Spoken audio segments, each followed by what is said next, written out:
నమస్కారం city news కి స్వాగతం. సంపత్ నగర్ లో మేయర్ కావటి మనోహర్ నాయుడు పర్యటించారు. రాయబత్తిన మేడ రోడ్ ఎక్స్టెన్షన్ పై స్థానిక ప్రజలతో మాట్లాడారు. ₹1 కోట్లతో సీసీ రోడ్ డ్రైన్ల నిర్మాణం చేయనున్నట్లు మేయర్ కావటి మనోహర్ నాయుడు చెప్పారు. ఇళ్లకు ఇబ్బంది లేకుండా రోడ్ ఎక్స్టెన్షన్ చేసేందుకు చర్యలు చేపట్టనున్నట్లు వివరించారు. అభివృద్ధి పనులను స్థానిక ప్రజలు అడ్డుకోవద్దని ఈ సందర్భంగా మేయర్ కోరారు.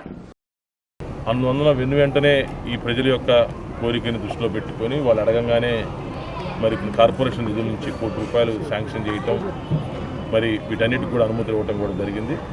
ఇప్పుడు ఎక్కడైతే రోడ్డు కంజెస్టెడ్గా ఉందో ఆ ప్రాంతంలో వాళ్ళ యొక్క డాక్యుమెంట్స్ అందరికీ కూడా తీసుకోమని చెప్పేసి మా టౌన్ ప్లానింగ్ కూడా చెప్పాం.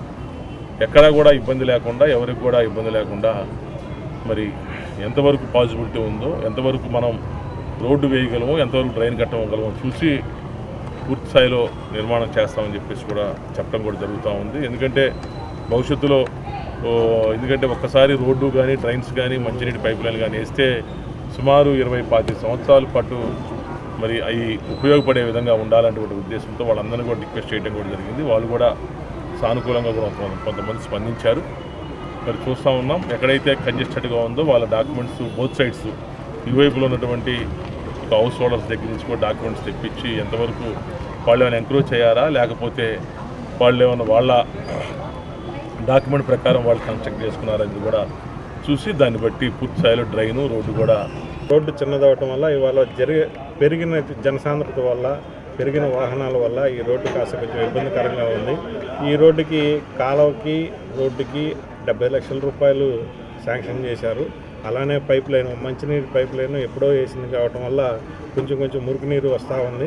అందువల్ల పైపు నీటికి సంబంధించినటువంటి లైన్ కూడా మున్సిపల్ వారు శాంక్షన్ చేయడం జరిగింది. అది ఒక ₹30 లక్షల మొత్తం ₹1 కోట్లు ఈ ఏరియాకి శాంక్షన్ చేయడం జరిగింది. అలానే వాటర్ లైన్ వరకు పూర్తయింది. ఇప్పుడు కాలువ రోడ్డు అనేది నిర్మాణంలో ఉన్నప్పుడు కాస్త ఈ ఏరియా మొత్తం నగర మేయర్ గారు పర్యవేక్షణలో అందరినీ ఎవరైతే సొంత భవనాల వాళ్ళు ఉన్నారో వాళ్ళందరినీ పిలిచి కాస్త కొంచెం ఈ రోడ్డు వెడల్పు దానికి మాకు సహకరించండి అని చెప్పడం జరిగింది. నగరంలో డయేరియాతో మరొకరు మృతి చెందినట్లు టీడీపీ తూర్పు నియోజకవర్గ ఇన్ఛార్జ్ నజీర్ అహ్మద్ ఆరోపించారు. 4 రోజులుగా జీజీహెచ్లో చికిత్స పొందుతూ ఇక్బాల్ అనే వ్యక్తి డయేరియాతో మృతి చెందినట్లు తెలిపారు. రైలుపేటలో ఇక్బాల్ కుటుంబ సభ్యులను టీడీపీ తూర్పు నియోజకవర్గ ఇన్ఛార్జ్ నజీర్ అహ్మద్ పరామర్శించారు. టీడీపీ నేతలతో కలిసి నజీర్ అహ్మద్ ఇక్బాల్ మృతదేహానికి పూలమాల వేసి నివాళులర్పించారు. ఇక్బాల్ మృతికి ప్రభుత్వమే బాధ్యత వహించాలని నజీర్ అహ్మద్ డిమాండ్ చేశారు.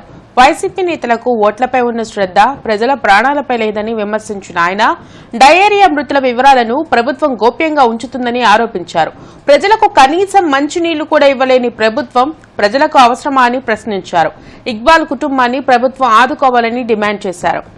ఏఈ గారికి దృష్టికి తీసుకుని వెళ్ళడం జరిగింది. కానీ క్షేత్రస్థాయిలో ఏ ఒక్కరు కూడా మేయర్ గారు కానీ, శాసనసభ్యుడు కానీ, కమిషనర్ కానీ పర్యటించి ప్రజలను అవగాహన కల్పించడంలో పూర్తిగా విఫలమైనటువంటి పరిస్థితులు. గత వారం నుండి పద్మ అనే ఒక మహిళ, 19 సంవత్సరాలు ఉన్నటువంటి ఒక మహిళ డయేరియా బారిన పడి చనిపోవడం జరిగింది. ఈరోజు ఇక్బాల్ 38 సంవత్సరాలు కేవలం డయేరియా బారిన గవర్నమెంట్ హాస్పిటల్ అడ్మిట్ అయితే ఆయనకు తగినటువంటి వైద్య సదుపాయాలు అందించలేక ఈరోజు మృత్యువాత పడ్డాడు. దీని అంతటికి కూడా ఇది ముమ్మాటికి ప్రభుత్వ హత్యలుగా మేము భావిస్తూ ఉన్నాం. నగరంలో అనేక చోట్ల ప్రజలు ఇబ్బందులు పడుతూ ఉన్నారు. డయేరియా బాధిన పడి ప్రైవేట్ హాస్పిటల్స్లో, ఆర్ఎంపీల దగ్గర, గవర్నమెంట్ హాస్పిటల్లో దాదాపు 200 మంది ఈ వారం రోజుల్లో డయేరియా బారిన పడి అడ్మిట్ అయినటువంటి పరిస్థితులు. కానీ ఎక్కడ కూడా అధికార యంత్రాంగం చలించినటువంటి పరిస్థితి లేదు. ఎక్కడ వేసినటువంటి గొంగళి అక్కడే అనేటువంటి విధంగా మంచినీటి కుళాయిలన్నీ కూడా కలుషితం అయిపోయి ప్రజలు ఇబ్బందులు పడుతూ ఉన్నారు. అయినా ముద్దు నిద్రపోతున్నటువంటి యంత్రాంగం ఎక్కడా కదలనటువంటి పరిస్థితి. 5 సంవత్సరాల వైసీపీ పాలన ప్రజలకు రోత పుట్టిస్తుందని జనసేన జిల్లా అధ్యక్షుడు గాద వెంకటేశ్వరరావు అన్నారు. ప్రజల సొమ్మును దుర్వినియోగం చేస్తూ జగన్ వాలంటీర్ల ద్వారా వ్యవస్థలను నిర్వీర్యం చేస్తున్నారని ఆరోపించారు. జిల్లా జనసేన పార్టీ కార్యాలయంలో గాద వెంకటేశ్వరరావు మీడియాతో మాట్లాడుతూ వాలంటీర్ వ్యవస్థ అసాంఘిక వ్యవస్థగా తయారైందని చెప్తే తమ నాయకుడిపై కేసులు పెట్టారన్నారు. ప్రజల సొమ్ముతో ఏర్పాటు చేసిన సభలో చేతులు మడతపెట్టే సమయం వచ్చిందని జగన్ మాట్లాడడంపై ప్రజలు ఆలోచన చేయాలన్నారు. ఎన్నికల ప్రక్రియ సమంజసంగా జరగకుండా చేసేందుకు జగన్ ప్రయత్నం చేస్తున్నారని విమర్శించారు. వాలంటీర్ వ్యవస్థ జగన్ ప్రైవేట్ సైన్యమని సభలో స్పష్టం చేసిన తర్వాత కూడా ఇలాంటి వాలంటీర్లు ప్రజలకు అవసరమా అన్నారు. అంబటి రాంబాబు నియోజకవర్గంలో ఒక్కొక్కరి వద్ద పెన్షన్ డబ్బు 200 రూపాయలను కట్ చేసుకుని వాలంటీర్లు అవినీతికి పాల్పడ్డారన్నారు. రాష్ట్రంలోని యువత సంక్షేమమే లక్ష్యంగా జనసేన పనిచేస్తుందన్నారు. జనసేన పార్టీ ఆశయం ఈ రాష్ట్రం బాగుండాలని, జనసేన పార్టీ యొక్క కోరిక ఈ రాష్ట్రంలో ఉన్న యువత భవిష్యత్తు బాగుండాలని, జనసేన పార్టీ లక్ష్యం ఒక మంచి ప్రభుత్వాన్ని ఏర్పాటు చేస్తే ప్రజలకందరికీ కూడా మంచి జరిగిద్దనే ఒక ఆలోచనతోనే ఇవాళ తెలుగుదేశం పార్టీతో పొత్తుకెళ్ళి మేము ఇవాళ వస్తూ ఉంటే ఏమి చేయాలో తెలియనటువంటి జగన్మోహన్ రెడ్డి అనే వ్యక్తి విఘ్నత మరిచిపోయి సహనం కోల్పోయి ఏం చేయాలో అర్థం కాక పిచ్చి పిచ్చి ప్రేలాపలన్నీ మాట్లాడుతున్నాడు. ఒకసారి మీరు గమనించండి.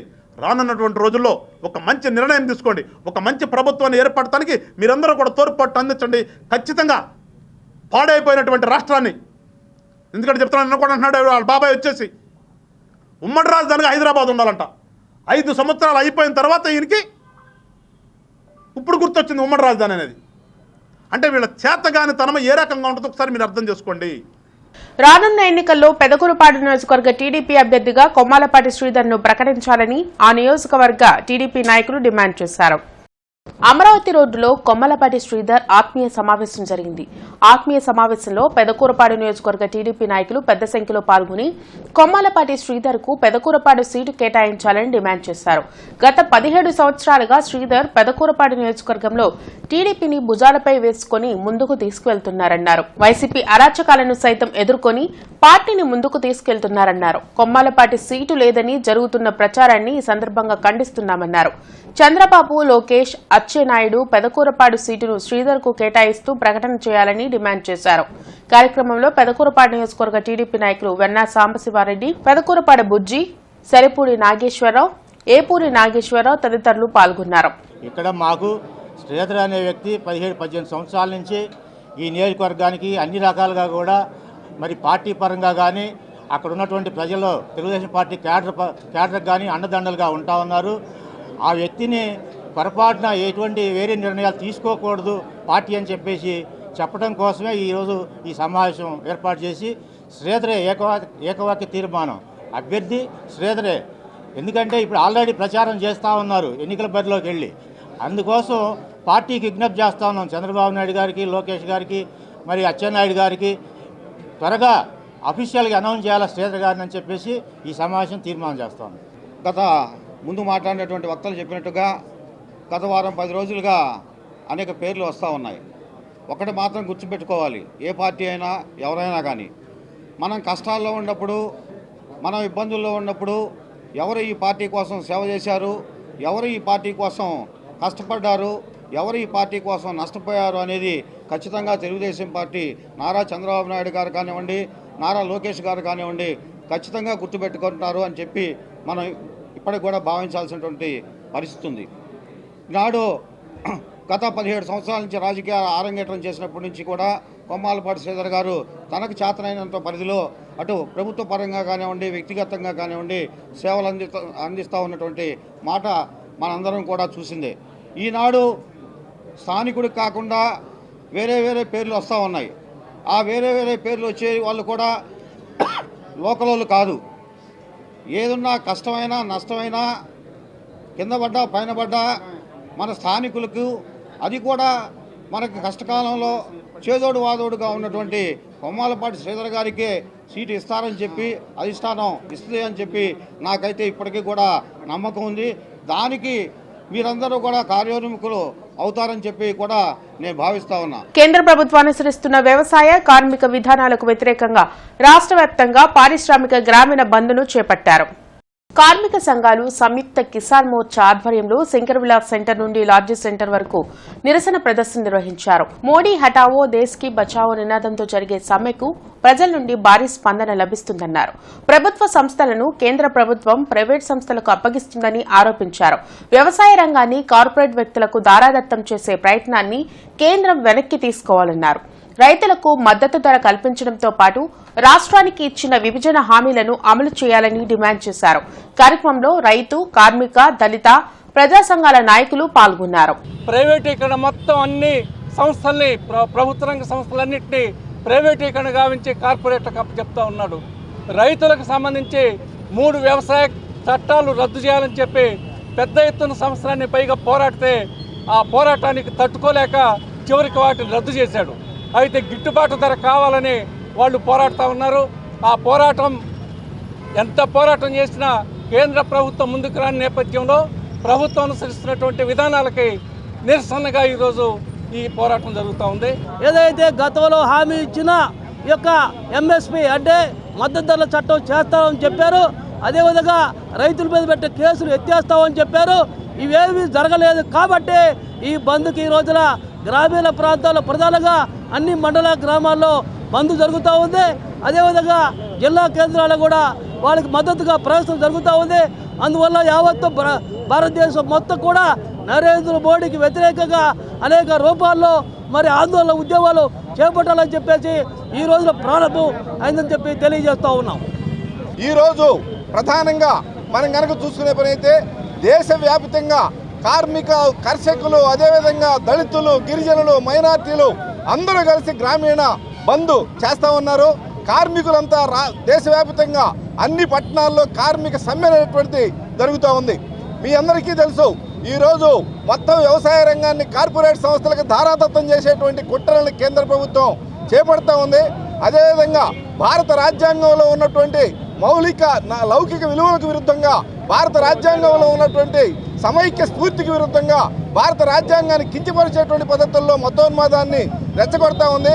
అదేవిధంగా కార్మిక చట్టాలను మొత్తాన్ని రద్దు చేసి 4 కోట్లుగా విభజించి కార్మిక హక్కుల్ని హరించేటువంటి పద్ధతుల్ని ఈరోజు చేపడుతూ ఉన్నారు.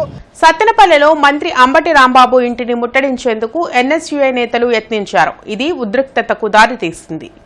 ఆందోళనకు దిగిన వారిని పోలీసులు అడ్డుకున్నారు. డీఎస్సీ నోటిఫికేషన్ కు వ్యతిరేకంగా ప్లకార్డులతో నిరసన తెలిపారు. By by Jagan, by by YCP అని నినాదాలు చేయడంతో ఎన్ఎస్యుఐ, వైసీపీ నేతల మధ్య వాగ్వివాదం చోటు చేసుకుంది. అయితే ఆందోళనకారులను పోలీసులు అదుపులోకి తీసుకున్నారు.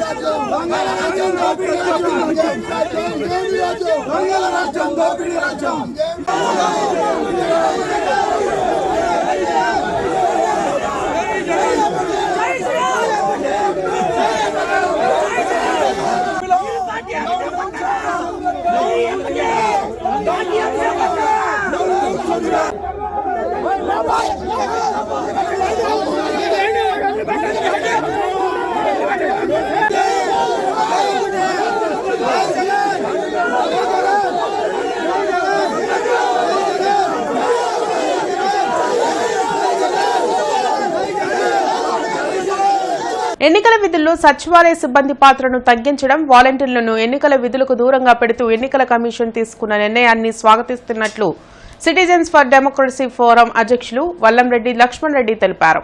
రామన్నపేటలోని సిటిజన్స్ ఫర్ డెమోక్రసీ కార్యాలయంలో లక్ష్మణ్ రెడ్డి మీడియాతో మాట్లాడారు. సిటిజన్స్ ఫర్ డెమోక్రసీ రానున్న ఎన్నికల్లో వాలంటీర్ వ్యవస్థ అధికార పార్టీ గెలుపు కోసం పనిచేస్తుందని, ఎన్నికల విధుల నుండి వాలంటీర్లను తొలగించాలని సుప్రీంకోర్టును ఆశ్రయించినట్లు తెలిపారు. ఎన్నికల సంఘం వాలంటీర్లను ఎన్నికల విధుల నుండి తొలగించడాన్ని స్వాగతిస్తున్నామన్నారు. రాష్ట్ర ముఖ్యమంత్రి ప్రజల సొమ్ముతో వాలంటీర్లను నియమించి వారిని ఎన్నికల అంబాసిడర్లుగా ప్రకటించడం సిగ్గుచేటన్నారు. సచివాలయ సిబ్బందిని దుర్వినియోగం చేస్తూ ప్రత్యర్థుల ఓట్లను తొలగించేందుకు ప్రభుత్వం ప్రయత్నం చేసిందని ఆరోపించారు. ఎన్నికల కమిషన్ ప్రకటన తర్వాత ఎన్నికల విధుల్లో వాలంటీర్లు ఉంటే ఫోటోలు, వీడియోల ద్వారా ఎన్నికల కమిషన్ దృష్టికి తీసుకువెళ్లాలని కోరారు. సచివాలయ సిబ్బందిని ఓటర్ల జాబితా రూపకల్పనలో క్రియాశీలక పాత్ర పోషించడంతో విపరీతంగా అక్రమాలు జరిగినాయి.